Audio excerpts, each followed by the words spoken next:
Nizamabad Congress corporators ने सिया झंडियां थामे chief minister Telangana के चंद्रशेखर राव के काफिले को रोकने की कोशिश की। इस दौरान पुलिस की भारी जमीयत हरकत में आते हुए एहतजाजी कारपोरेटर्स को रोक दिया और उन्हें गिरफ्तार करते हुए पुलिस स्टेशन मुंतकिल कर दिया। इस दौरान एहतजाजी कारपोरेटर्स ने KCR down down, KCR go back वो दीगर नारे बुलंद कर रहे थे। चीफ मिनिस्टर की रवानगी के दौरान अचानक कांग्रेस कारपोरेटर्स के एहतजाज पर चौकस पुलिस एहलकार हैरतजदा हो गए और बर्ख रफ्तार कार्रवाई करते हुए उन्हें गिरफ्तार कर लिया और पुलिस स्टेशन मुंतकिल कर दिया। कारपोरेटर्स के इस तरह के एहतजाज पर इलाके में सरासिमगी और तशवीश की लहर दौड़ गई। लोग सख्ते में आ गए। कारपोरेटर्स ने एहतजाज क्यों किया?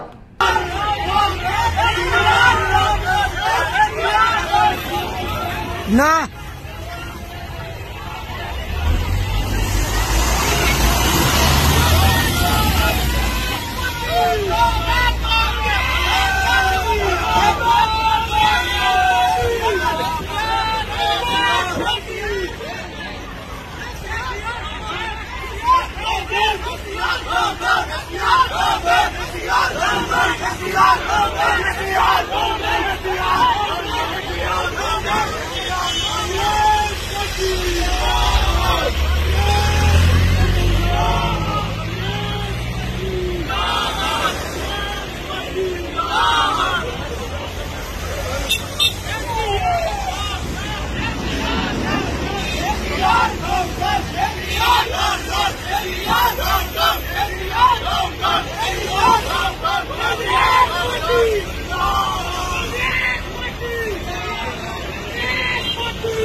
ना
Party!